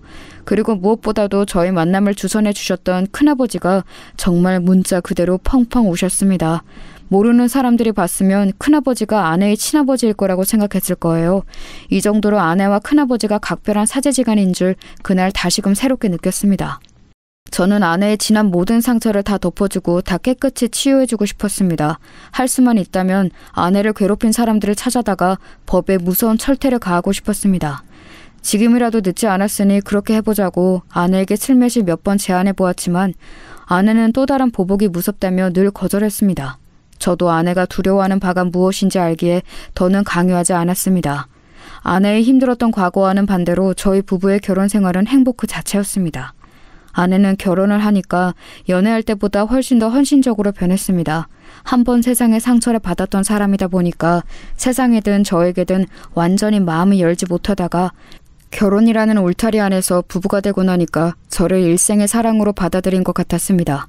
그렇게 제게 완전히 마음을 연 아내 덕분에 하루하루가 행복했습니다. 매일 새벽같이 일어나서 정성스런 도시락을 차려주었고 저녁에 퇴근하고 돌아오면 언제나 칠첩 반상이 차려져 있었습니다. 항상 저의 와이셔츠는 주름이 없이 빳빳하게 펴져 있었고 출장이라도 가는 날에는 캐리어 안에 속옷부터 양말, 겉옷까지 완벽하게 깔끔하게 정리가 되어 있었습니다. 모두 아내가 준비해준 것이지요. 저는 정말로 이런 호사를 누려도 되나 싶었습니다. 직장 동료들도 늘 정성스럽게 차려진 제 도시락을 보면서 부러워했고 장가가더니 사람이 더 깔끔해졌다며 칭찬했습니다. 현모양처라는 말이 더 이상 시대에 맞지 않는 말이 되어가는 요즘이지만 제 아내는 문자 그대로 현모양처 그 자체였습니다. 그러다 하루는 아내가 몸살이 심하게 난 적이 있었습니다. 그런데 몸살이 그렇게 심한데도 퇴근하고 돌아온 저를 위해 저녁상을 차리고 있는 게 아니겠어요? 아니 여보, 몸도 안 좋은데 무슨 저녁이야. 내가 알아서 챙겨 먹을 테니까 여보는 얼른 누워서 쉬어. 아니야 오빠, 그래도 밥은 집밥으로 챙겨 먹어야지. 아내는 끙끙대며 기어코 밥상을 다 차리더니 그제야 방 안에 들어가 몸을 뉘었습니다. 나중에 알고 보니 아내가 심하게 감기 몸살이 걸린 데에는 다 이유가 있었습니다. 그날은 여름마다 돌아오는 아파트 수도관 청소 때문에 온수가 하루 종일 안 나오는 날이었는데 하필이며 전날 쏟아진 폭우로 집안이 몇 시간 동안 정전이 됐었다고 합니다. 다음날 출장인 저희 옷가지들을 미처 다 빨지 못한 상태였는데 아내는 세탁기도 안 돌아가는 상황에서 찬물로 손빨래를 다 했다고 하네요. 아무리 여름이었지만 쪼그려 앉아서 그 많은 빨래를 찬물로 손빨래를 하다 보니 몸에 무리가 갔던 것입니다. 아내는 고무장갑 끼고 빨래를 하면 깨끗하게 때가 지워지지 않는다고 늘 맨손으로 손빨래를 하던 버릇이 있었습니다. 그런데 옷까지 몇 개도 아니고 몇일치 빨래를 그렇게 하다 보니 안 그래도 몸이 약한 아내가 몸살이 날만도 했습니다. 저는 그쯤 되자 아내의 그런 헌신을 마냥 고맙게 넙죽 받을 수만은 없었습니다. 그래서 누워있는 아내에게 다가가 조심스레 얘기를 꺼냈습니다. 여보, 좀 괜찮아? 고마워. 몸도 안 좋은데 나를 위해서 이렇게. 아니야, 여보. 아내로서 당연히 해야지. 국 간은 잘 맞았어? 그럼 여보가 하는 음식은 항상 맛있지. 그나저나 여보, 그동안 내가 회사 일이 바빠서 가사 일을 잘 못 도와줬는데 이제 집안일은 서로 분담해서 하자. 나 여보가 이렇게까지 몸에 병나면서 나를 위해 헌신하는 거 너무 미안해서 못 견디겠어. 아니야, 여보. 여보는 밖에 나가서 돈 벌어오잖아. 여보는 집안일 걱정 아무것도 하지 말고 그냥 밖에 나가서 마음 편히 일하는 데만 집중해. 나는 금방 또 괜찮아질 거야. 여보, 나는 너무 고마운데 가끔 여보가 나한테 헌신하는 거 보면 솔직히 무언가에 쫓기는 것 같은 느낌이 들어. 우리 결혼 전에 여보가 나한테 했던 말 나 아직도 기억해. 내가 당신을 떠날지도 모른다고 했던 말. 혹시 당신 나한테 이렇게까지 정성스럽게 헌신하는 게 그런 두려움에서 그러는 건 아니야? 아내는 제 말을 듣자 한참을 말을 잇지 못했습니다. 그러더니 지난주에 정신과 상담에 다녀온 얘기를 했습니다. 지난주에 상담실에 갔는데 선생님이 그러시더라. 내 얼굴이 너무 좋아졌대. 결혼하고 나서 진정한 행복을 찾은 것 같다고 선생님도 많이 기뻐하셨어. 내 이런 밝은 모습은 처음 본대. 그래서 약을 이제 끊어도 될 것 같다고. 그래? 그거 듣던 중 반가운 소리네. 그런데 한 가지 염려되는 게 있다고 하셨어. 내가 얼굴도 좋아지고 다 좋은데 무언가 알 수 없는 초조함이 엿보인대. 그 부분을 제대로 다루기 전까지 함부로 약은 끊을 수 없다고 하셨어. 그게 뭔데? 그 초조함이라는 게 설마... 맞아. 여보가 지금 말한 그 부분이야. 나 사실 여보랑 결혼하고 세상을 다 가진 것 같았어. 정말 행복했고 여보를 위해서 내가 할 수 있는 건 뭐든지 다 해주고 싶었어. 그런데 어느 순간부터 선생님이 그 부분에 대해서 계속 우려를 표하시더라고. 계속 쫓기고 있는 느낌이 든다면서.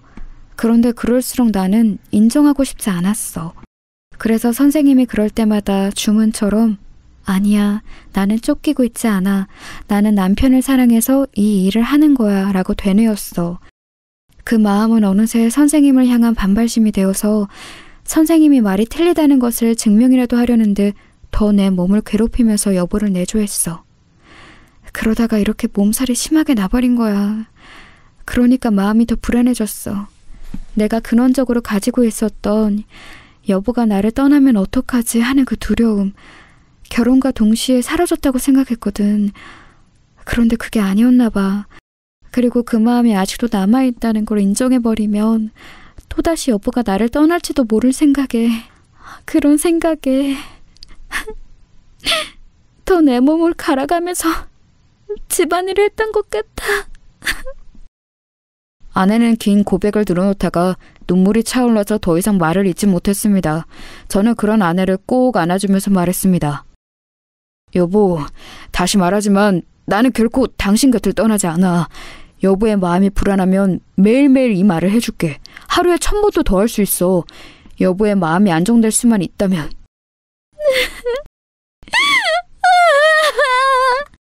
저는 가슴이 찢어질 듯 아팠습니다. 설마 했던 저의 생각이 맞았던 것입니다. 저를 향한 분에 넘치는 헌신은 남편으로서 저를 사랑해서 그런 것도 있지만 혹시라도 제가 자신의 곁을 떠나면 어떡하나 하는 마음에 더욱더 기를 쓰고 헌신을 했을 거라는 저의 생각이요. 저는 그쯤 되자 아내의 마음을 이렇게 쑥대밭으로 만든 못된 사람들과 사건이 궁금해지기 시작했습니다. 여보, 괜찮다면 여보 학창시절 이야기 좀 해줄 수 있어? 불편하면 하지 않아도 돼. 그런데 당신을 좀 더 알고 싶고 이해하고 싶어. 아내는 잠시 고민을 깊게 하더니 제게 말했습니다. 그래. 이제 이야기할 때도 된 것 같네. 길고 지루한 이야기가 되겠지만 들어줘. 아내는 그렇게 오랫동안 꺼내지 않았던 학창시절 이야기를 꺼냈습니다.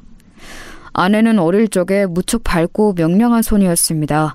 지금의 수줍고 숫기 없는 모습과는 대조되게 오히려 말량광이에 가까웠다고 합니다. 그렇게 밝고 티 없이 맑았던 아내의 인생은 중학교에 올라가면서 완전히 뒤바뀌게 됩니다. 바로 서두에 말씀드렸던 왕따를 당하게 된 사건 때문인데요. 그 시작은 이랬습니다. 아내가 중학교 2학년이 되었을 무렵의 일입니다.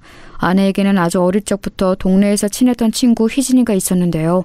희진이와는 중학교 2학년에 올라가면서 같은 반이 되었습니다. 그동안 동네에서 친하게 지내기는 했지만 학교에서는 같은 반이 된 적이 없었는데 이번에 같은 반이 되면서 둘은 서로 뛸 듯이 기뻐했다고 하네요. 희진이는 누가 봐도 정말 예쁘게 생겨서 여학생들의 부러움과 남학생들의 인기를 한 몸에 받는 학생이었대요. 그런 희진이와 친했던 아내였기에 아내 옆에도 친구들이 북적북적했다고 합니다. 그러던 어느 날 희진이가 안 좋은 사건에 휘말리게 되었어요. 중학교 3학년 선배 중에 일진이었던 오빠가 이 희진이를 좋아하게 된 겁니다. 뭐 사람이 사람 좋아하는 일이야 흔히 있을 수 있는 일이지만 이 일진 오빠의 접근 방식이 상당히 불량했다고 합니다. 야, 박혜진, 너 학교 끝나고 뭐하냐? 나랑 오토바이 타고 한강 놀러 갈래? 네? 저 끝나고 학원 가야 해요. 아, 나 얘 답답한 소리 하네. 학원은 무슨 학원이야. 그냥 땡땡이 치고 이 오빠랑 놀러 가자. 어? 안 돼요. 그만 돌아가 주세요. 아이씨, 너 죽고 싶어? 다시 한번 말한다. 끝나고 정문 앞으로 안 나오면 너 죽을 줄 알아. 희진이는 협박에 가까운 일진 오빠의 접근이 너무나 무서워서 그날 방과 후에 후문으로 도망갔다고 합니다. 다음 날이 되자 쉬는 시간에 그 일진 오빠는 다시 저희 반에 찾아와서 문을 쾅 열며 희진이를 협박했습니다. 야, 네가 나를 바람 맞춰? 너 진짜 죽고 싶어? 왜 이러세요? 싫다는데 왜 자꾸 그러시냐고요? 어쭈? 앙칼지게구네? 야, 너 한 번만 더 바람 맞추면. 야, 박성호, 너 뭐하냐 지금? 금방이라도 희진이를 한 대 칠 것 같은 일진 오빠를 제지하고 나선 것은 다름 아닌 같은 반의 민지연이었습니다. 너 지금 나 놔두고 바람 펴? 이 나쁜 새끼야? 아, 나 또 인연이 귀찮게 하네. 야, 너 너랑 나랑 언제 사귀었냐? 바람은 무슨 얼어 죽을 바람. 당장 꺼져. 이 오빠 지금 작업 중이니까. 야, 이 나쁜 새끼야. 그럼 나한테 했던 건 뭔데? 민지연은 손바닥으로 일진 오빠의 등짝을 마구 때리며 울었다고 합니다. 아, 나 이게 진짜 죽을라고. 일진 오빠가 제지하며 소리를 지르는 순간 담임 선생님의 목소리가 들렸습니다. 뒤에 더 자세하게 설명하겠지만 이 담임 선생님이 저희 큰아버지이십니다. 야, 거기 너네 뭐야? 3학년이 여기는 왜 와 있어? 수업 좀 쳤으니까 얼른 돌아가. 아씨, 야 민지연, 너 두고 보자. 아, 이쁜이, 다음 시간에 또 올게. 일진 오빠는 돌아가는 와중에도 희진에게 찝쩍대는 것을 멈추지 않았습니다. 그런데 진짜 큰 사건은 그때부터 시작되었습니다. 그날부터 지연이는 대놓고 희진이를 괴롭히기 시작했습니다. 민지연이 진짜 그 일진 오빠랑 사귀었던 건지 어떻던 건지는 모르겠지만 분명한 건 지연이가 그 일진 오빠를 좋아하고 있었고 그런 일진 오빠가 희진에게 찝쩍대니까 배알이 꼴렸던 것입니다. 문제는 지연이란 아이의 위치였습니다.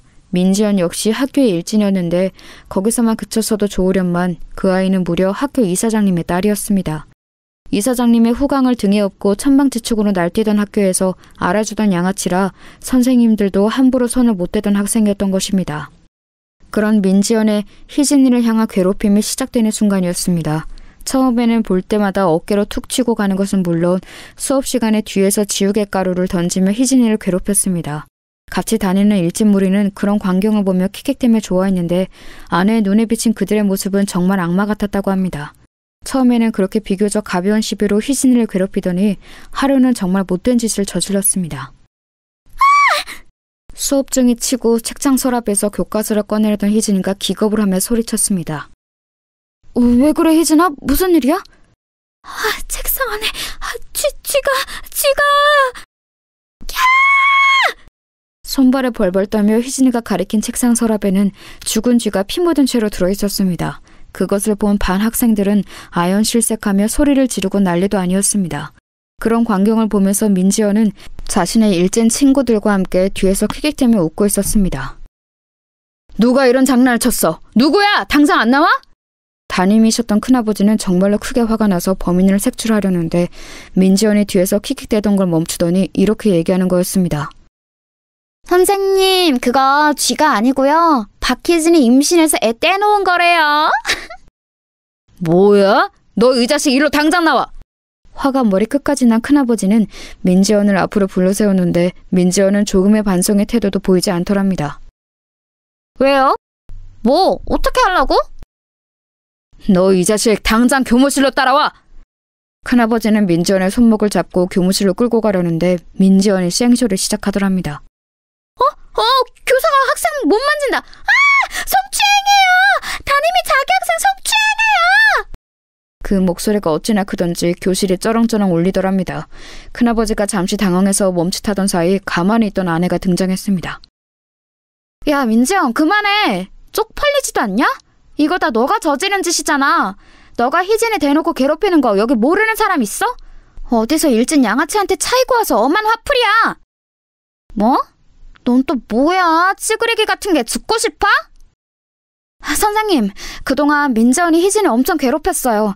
희진이가 보복당할까봐 선생님한테 말씀 못 드리고 있었는데 저 쥐도 분명히 민지연이 저지른 짓이에요. 전현이 미쳤나? 야, 증거 있어? 증거 있냐고! 야, 민지연, 너 이게 사실이야? 이거 사실이면 너 큰일 날 각오하고 있어라. 선생님이 뭘 어떻게 할 건데요? 마음대로 해보세요. 그렇게 난장판이 된 교실은 아수라장이 됐고 큰아버지는 그 길로 교무실로 달려가 이 일을 선생님들께 알리고 머지않아 학폭위원회가 열렸습니다. 큰아버지가 그동안 민지연이 희진이를 괴롭혔다는 증거를 모아서 위원회에 제출했는데 위원들의 반응이 심상치 않았습니다. 김상호 선생? 그러니까 민지연 학생이 저질렀다는 이 학폭이 증거는 없고 다른 학생들의 증언뿐이라는 것이죠? 그 학생들은 지금 어디 있죠? 네, 증언을 해주기 위해서 지금 옆방에서 기다리고 있습니다. 애들아, 어서 들어. 응? 아니, 왜 미주 너밖에... 그랬습니다. 처음 충격적인 쥐사건을 마주한 같은 학생들은 놀라는 마음에 처음에 큰아버지의 움직임에 동조를 해주었으나 학교 이사장의 딸이자 일진이라는 막강한 파워를 가진 민지연이 무서워 학폭위원회 당일이 되자 모두 꼬리를 내뺀 것이었습니다. 결국 남은 건 희진이의 절친인 아내뿐이었지요. 한 명뿐인 건가요? 이러면 곤란한데... 그리고 죽은 쥐를 희진 학생의 책상에 지연 학생이 넣었다는 증거나 증인이 있나요? 아니요. 하지만 정황상 지연 학생이 그랬다는 게 확실합니다. 김상호 선생, 지금 무슨 큰일 날 소리 하는 거예요? 정황만 가지고 억울한 학생에게 그런 끔찍한 누명을 더 씌우는 게요? 오히려 무고죄로 김 선생이 징계를 받아야 마땅하겠구만. 네? 아니 그게 무슨... 자... 본위원회는 최종 심의 결과를 발표하겠습니다. 민지연 학생에게 씌워진 학교 폭력에 관한 모든 혐의는 증거 불충분으로 혐의가 없는 것으로 밝혀졌습니다. 이어서 이 자리에 계신 위원들 대부분이 징계위원들이시기 때문에 바로 징계위원회를 열도록 하겠습니다. 네? 그게 무슨 말씀이세요? 누구를 징계한다는 거죠? 징계위원회에서 김상호 선생에 대한 심의 결과를 발표하겠습니다. 무고한 민지연 학생을 모함한 담임 김상호 선생을 3개월 감봉 조치에 처한다. 위원장님, 그게 무슨 말씀이십니까? 위원장님! 의문이 가득한 학폭위원회는 그렇게 큰아버지만 억울하게 끝이 났습니다. 위원회가 끝나고 다들 자리를 나서는데 민지연이 큰아버지만 들리게 이렇게 얘기했다고 합니다. 이건네 아저씨, 또 나한테 덤벼봐. 그 다음엔 감봉으로 안 끝날 테니까. 큰아버지는 이를 뿌득뿌득 갈면서 민지연을 노려봤지만 그 자리에서 할 수 있는 것이 아무것도 없었습니다. 이 결과에 가장 큰 충격을 받은 것은 아마도 피해자인 희진이었을 겁니다. 희진이는 큰 충격을 받고 멀리 부산에 사는 큰 이모 댁으로 전학을 갔습니다. 희진이가 받았을 충격이 서울과 부산의 거리감만큼 크게 전해지는 순간이었습니다. 아내는 희진이와 눈물의 마지막 이별을 해야 했습니다. 희진아, 미안해. 내 증언만으로는 사건이 밝혀지지 않았나 봐. 정말 미안해. 아니야, 미주야. 너는 할 만큼 했어. 도와줘서 고마워. 마음 같아선 너도 데리고 전학 가고 싶은데 그럴 수 없는 거지? 나는 엄마 아빠가 정말 어렵게 이 학교 입학시켜주었잖아. 그런 엄마 아빠 기대를 저버릴 수는 없어. 아쉽다, 미주야. 우리 꼭 계속 연락하자. 알았지? 그랬습니다. 아내도 이 썩은 학교에서 탈출하고 싶었지만 힘든 형편에 부모님이 어렵게 보내주신 사립학교라서 차마 그럴 수가 없는 상황이었던 것입니다. 문제는 그 다음부터 진짜 커지게 되었습니다. 자신들을 괴롭히던 희진이가 전학을 가버리자 새로운 놀잇감이 필요했던 민지연 무리는 그 화살을 아내에게 쏘기 시작했다고 합니다. 정혜 용사. 친구 잃어버리고 혼자서 학교 다니니까 기분이 어때? 이제부터 너는 지옥을 맛보게 될 거야. 그 이후부터는 문자 그대로 아내에게 지옥이 펼쳐졌다고 합니다. 희진이가 당했던 죽은지 사건은 귀여운 정도에 불과했습니다.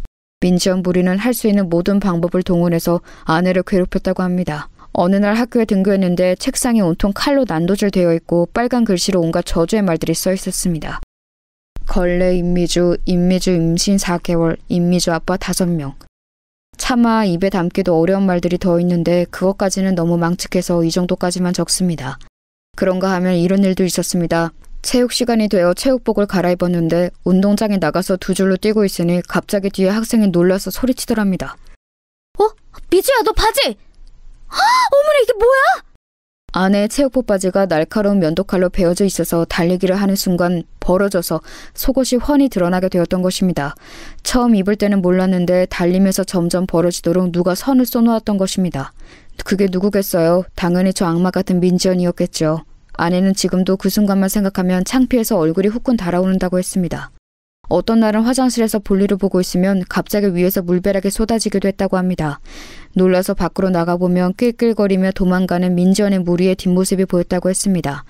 이외에도 민지연은 입에 담지도 못할 잔인하고 망측한 일들로 아내를 괴롭혔는데 아직까지 정신이 온전히 붙어있는 것이 대단하다고 여겨질 정도였습니다. 참다 못한 아내는 이번에는 모든 증거를 모아 큰아버지에게 제출을 했고 큰아버지는 다시 용기를 내어 다시 학폭위원회를 신청했습니다. 그렇게 열린 학폭위원회 날. 김상호 선생, 또 같은 선생의 같은 학생. 이번에는 피해자만 바뀌었네요. 네, 위원장님. 이번에는 증거가 명백하게 있습니다. 피해자라고 주장하는 임미주 학생은 평소부터 민지연 학생과 사이가 좋지 않았고 또 저번 학폭위원회에서 피해자라고 주장했던 박희진 양과 절친한 사이이지요? 네? 그건 맞습니다만 그 얘기는 갑자기 왜... 그러면 임미주 학생이 원한 관계에 의해서 민지연 학생을 모함할 수도 있다는 생각은 안 해보셨나요? 그럴 리가 없습니다. 제가 아는 임미주 학생은 절대 그럴 학생이 아니에요. 여기 증거가 이렇게 명백하지 않습니까? 이런 증거야 원한을 가진 사람이라면 누구라도 조작할 수 있는 거 아니겠습니까? 그게 무슨 말도 안 되는 소리입니까, 위원장님? 그렇다면 임미주 학생이 이 증거를 조작했다는 증거를 대보세요. 정황상 그렇다는 거죠. 정황상. 우리 김상호 선생이 그렇게 좋아하는 정황 말이에요. 위원장님! 자, 판결을 내리겠습니다.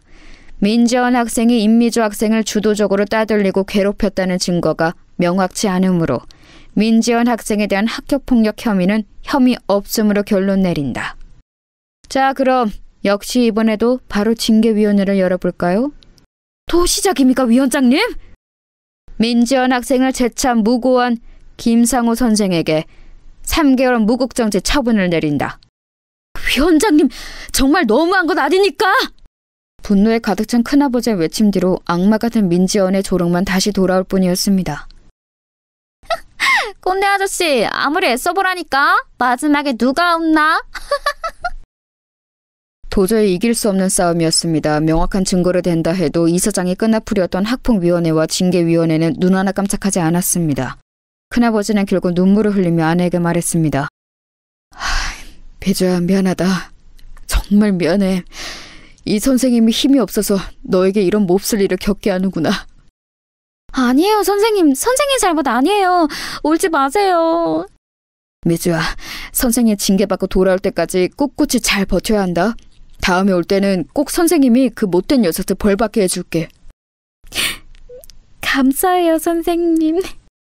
그렇게 큰아버지의 징계 기간 동안 아내를 향한 민지연의 괴롭힘은 더욱 거세졌습니다. 당연히 이사장인 아버지를 등에 업은 민지연을 제지할 수 있는 사람은 아무도 없었습니다. 그렇게 큰아버지의 징계 3개월이 지난 어느 날, 아내는 그날도 죽을 결심을 수도 없이 고쳐가며 힘겹게 등교를 한 날이었습니다. 그런데 어김없이 책상에 각종 폐륜과 입에 담지 못할 성희롱이 적혀 있어야 하는데 깨끗이 치워져 있더랍니다. 이게 무슨 일이지? 그리고 하루는 체육 시간이 끝나고 돌아왔는데 이번에는 책상이랑 가방에서 민지연 무리가 버려놓은 쓰레기며 피 묻은 생리대며 각종 더러운 것들이 나와야 하는데 가방 안이 깨끗하더랍니다. 그 일은 그 다음 날도 또 그 다음 날도 계속되었습니다. 이제 민지연 무리가 제풀에 실증이 나서 괴롭힘을 그만둔 건가 하면 그렇지도 않았습니다. 쉬는 시간마다 괴롭힘은 여전했으니까요. 하지만 이상하리만치 아내의 자리와 책상 밑 주변은 깨끗이 치워져 있더랍니다. 그러던 중 그 일의 전말을 알게 되었습니다. 하루는 아내가 수도가를 지나가고 있었습니다. 보통은 그러고 있으면 숨어있던 민지연 무리가 양동이에 걸레빵 구정물을 한가득 담고 있다가 아내가 지나가며 퍼붓고 도망가곤 했다고 합니다. 그날도 역시 구정물 맞을 각오를 하고 지나가는데 역시나 구정물 한 바가지가 날라오더랍니다. 그런데 눈을 뜨고 보니 아내의 옷은 거의 젖지 않았습니다. 선생님? 놀랍게도 아내가 맞았어야 할 구정물 세례는 그새 아내 앞에 나타난 큰아버지에게로 다 쏟아졌다고 합니다. 아, 뭐야? 꼰대가 왜 저기 있어? 에이씨, 기분 잡쳤네. 야, 가자! 야, 민지야, 너 이리 와! 아, 뭐예요? 재밌게 놀고 있었는데 왜 끼어들어요? 젠장. 그래, 앞으로 너 하고 싶은 대로 맘대로 다 해. 니네 잘난 아버지 등에 업고 날뛰던 말던 어디 해보라고. 근데 너 앞으로 미주 괴롭힐 거면 그건 나한테 해. 나 어차피 자존심도 없고 쪽팔린 것도 없는 놈이니까 나한테 하라고. 할 자신 있으면 해봐, 어디. 선생님. 뭐야, 영혼 납셨네. 그런다고 내가 안 할 줄 알고? 못할 것도 없지. 두고 봐라. 그렇게 민지연 무리가 조롱을 하며 떠나간 자리에서 아내는 구정물에 흠뻑 젖은 큰아버지를 보면서 울먹였습니다. 선생님, 이게 뭐예요? 왜 저 대신? 대신이라니 미주야. 애초에 이런 끔찍한 짓을 당해야 하는 사람도 없고 그걸 대신해야 할 사람도 없어. 이 선생님이 무능력해서 너를 지켜주든 못했다. 이제부터는 저 못된 년들이 하는 짓거리 혼자 당하게 안 둘게. 미주야, 꼭 기억하렴. 넌 혼자가 아니야. 선생님, 그럼 매일 제 책상이랑 가방 치워주셨던 것도. 선생님이 해줄 수 있는 게 고작 그것밖에 없더구나. 미안하다. 미안하다, 정말. 선생님, 정말 감사해요. 정말 감사해요. 그날 이후로 큰아버지는 쉬는 시간마다 아내를 지켜주러 나타나셨습니다. 아내의 책상과 주변은 항상 깨끗하게 정리가 되어 있었고 아내에게 향했을 분필, 칠판 지우개, 쓰레기 더미, 각종 오물 등은 큰아버지가 대신 맡아주셨습니다. 그 모습을 계속 보던 민지연은 짜증을 내며 말했습니다. 아, 저 꼰대 뭔데 자꾸 나타나. 어이, 아저씨, 그런다고 멋있는 줄 알아요? 민지연, 누가 이기나 끝까지 해보자. 아, 재미없어. 아우, 저 꼰대! 아빠한테 말해서 잘라달라고 해야지. 그렇게 큰아버지의 눈물겨운 노력으로 민지연은 제풀에 지쳐 슬금슬금 괴롭힘의 빈도가 줄어들었고 아내의 이 끔찍한 상황을 뒤늦게 전해들은 장인 장모님은 뒤늦게 아내의 전학을 결정했습니다. 그때가 중학교 3학년 1학기를 마칠 때쯤이었으니 1년여의 괴롭힘 동안 아내는 정말 잘 버텨냈습니다. 여기까지 듣는데 저는 눈물이 앞을 가려서 말을 잇지 못했습니다. 여보, 아니 어떻게 그런 끔찍한 일을... 아니야, 여보. 다 김상호 선생님이 계셨기 때문에 이겨낼 수 있었어. 정말 다시 겪고 싶지 않은 순간이지만 상호쌤 때문에 버틴 거야. 진짜 상호쌤은 나한테 진짜 은인이야. 이렇게 완벽한 남편까지 선물해 주셨잖아. 아내와 저는 서로를 부둥켜 안고 지난날의 아픔을 회상하며 밤새 울었습니다. 그렇게 얼마간 지났을까요? 아내의 심정을 또 크게 뒤흔들 만한 사건이 생기게 됩니다. 중학교 2학년 때 먼저 괴롭힘을 받아서 부산으로 전학 갔던 희진이 기억하시죠? 아내와는 그 이후로도 계속 연락을 주고받았는데 얼마 전 전해드는 소식으론 건강이 많이 안 좋다고 했어요. 마지막을 생각할 정도로요. 그 소식을 전해들은 아내는 큰 슬픔에 잠겨 있었습니다. 그러던 중 희진이가 부탁을 하나 하더랍니다. 미주야, 나 이제 보고 싶은 사람들 다 봤어. 그런데 중학교 2학년 때 우리 같은 반 친구들 걔네들은 아직 다 못 봤다? 마지막 가기 전에 꼭 보고 가고 싶은데. 그런데 너도 알다시피 너랑 내가 그 학교 동창회 그동안 안 갔던 이유는 뻔하잖아. 혹시 미주 네가 용기 내줄 수 있으면 이번에 열린다는 그 중학교 2학년 동창회 같이 한번 가줄 수 있어? 혹시라도 네가 불편한 자리면 인사만 하고 금방 나오자. 아내는 깊은 고민에 빠졌습니다. 그 자리에 자신을 괴롭힌 주동자였던 민지연이 나올 수도 있고 아내가 그렇게 괴롭힘을 당하던 시절에 방관만 했던 이들만 가득한 자리에 간다는 것이 쉬운 결정은 아니었거든요. 하지만 하나뿐인 절친 희진이의 부탁인데다가 둘 다 동병상련의 아픔이 있었기에 두 사람은 손 꼭 붙들고 용기 내서 그 동창회에 한번 나가보기로 결심을 했습니다. 여보, 내가 전화 붙잡고 계속 대기하고 있을 테니까 희진 씨랑 무슨 일 생기면 바로 전화해. 알겠지? 알겠어, 여보. 별일 없겠지. 나도 희진이만 생각하면서 얼른 다녀올게. 저는 걱정이 한가득 앞섰지만 마지막으로 친구 얼굴도 보고 가고 싶다는 희진 씨의 부탁을 거절할 수는 없었기에 불안한 마음으로 아내를 그 자리에 보내주었습니다. 몇 시간쯤 지났을까요? 아내의 전화로 희진 씨가 전화를 했습니다. 형부, 지금 미주가 많이 취했어요. 혹시 데리러 와줄 수 있어요? 네? 미주가 술을요? 아니, 술 한 잔도 못하는 사람인데. 알겠어요. 얼른 갈게요. 저는 술을 한 잔도 못하는 아내가 취했다는 소식을 듣고 걱정이 돼서 그 동창회 자리로 불이 나게 달려갔습니다. 제가 찾아갔을 때는 아내는 이미 몸을 못 가눌 정도로 만취가 되어 있었습니다. 그리고 그 자리에는 아내와 희진 씨를 그렇게 괴롭혔던 악마 민지연도 있었습니다. 술에 잔뜩 취해 인사불성이 된 아내는 혀 꼬이는 발음으로 민지연에게 계속 말을 걸었습니다. 야, 민지연 왜 그랬냐? 너 우리한테 왜 그랬어? 너 때문에 우리 불쌍한 희진이 병들었잖아. 너 때문에. 안녕하세요. 저는 이 사람 남편 되는 사람입니다. 이게 다 무슨 일이죠? 희진 씨와 주변 동창들의 얘기를 들어보니 아내가 더 짠해졌습니다. 아내는 동창회 자리에 희진 씨와 독착한 이후 얼마 안 있어 민지연이 도착했는데 그 순간 손이 덜덜 떨리고 이 자리에 괜히 왔다는 생각이 들더랍니다. 그런데 민지연은 자기가 20여 년 전 저질렀던 만행은 아랑곳하지도 않고 심지어 아내와 희진 씨를 제대로 기억도 못하더랍니다.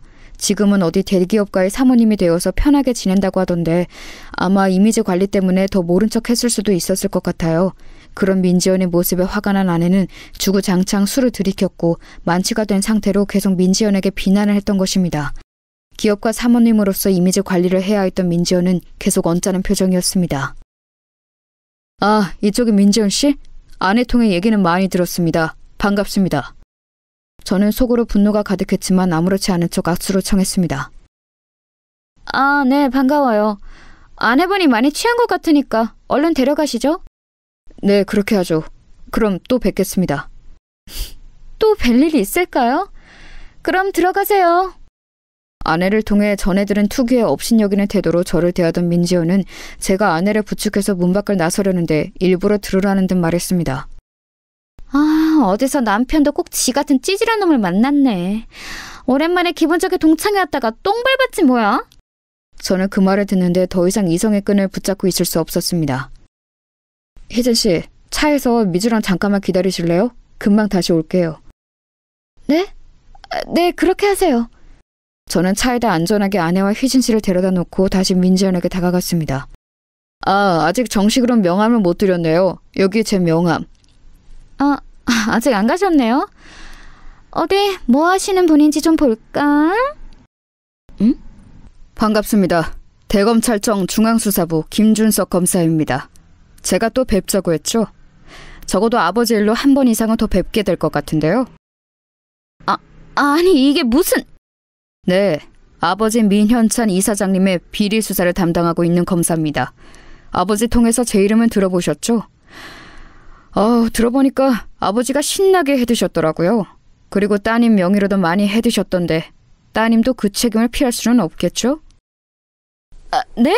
아니 잠깐만요 검사님. 저를 향해 하대하던 태도는 온데간데 없고 민지연은 갑자기 대뜸 제게 무릎을 꿇었습니다. 검사님, 그러면 우리 아버지 사건 담당 검사님이 동시에 임미주 남편이시라고요?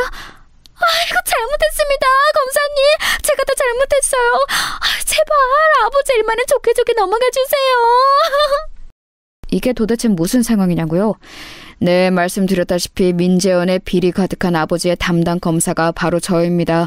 아내의 과거 얘기를 듣던 중 아내가 다녔던 중학교의 이사회가 무언가 심상치 않아서 그 이후로 직업병이 발동을 해서 조사를 좀 해보았습니다.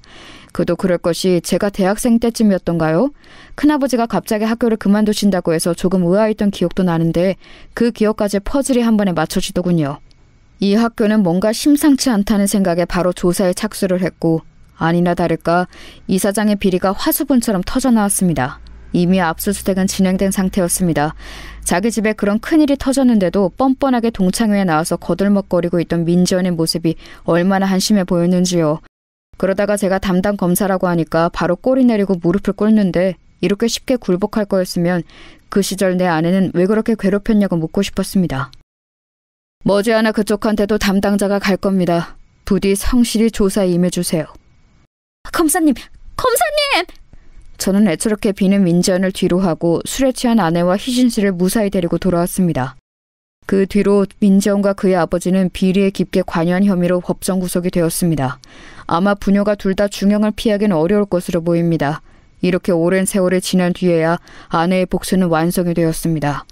뒤늦게 소식을 전해 들은 아내는 눈물을 흘렸습니다. 결국에 모든 게 제자리로 돌아가는구나. 고마워, 여보. 고마워. 자, 여러분 어떻게 들으셨나요? 평생 가슴에 상처를 안고 살아온 아내의 복수극에 함께 통쾌하신가요? 저도 할 수만 있다면 이번 사건으로 아내의 가슴에 쌓인 모든 상처가 다 씻겨져 내려갔으면 좋겠습니다.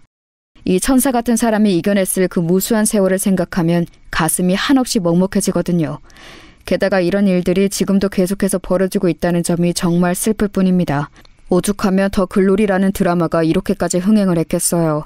그 드라마의 각본이 잘 쓰여진 덕분도 있겠지만 많은 이들이 개탄하고 공감할 만한 주제인 영향도 크다고 생각합니다. 그리고 제 아내는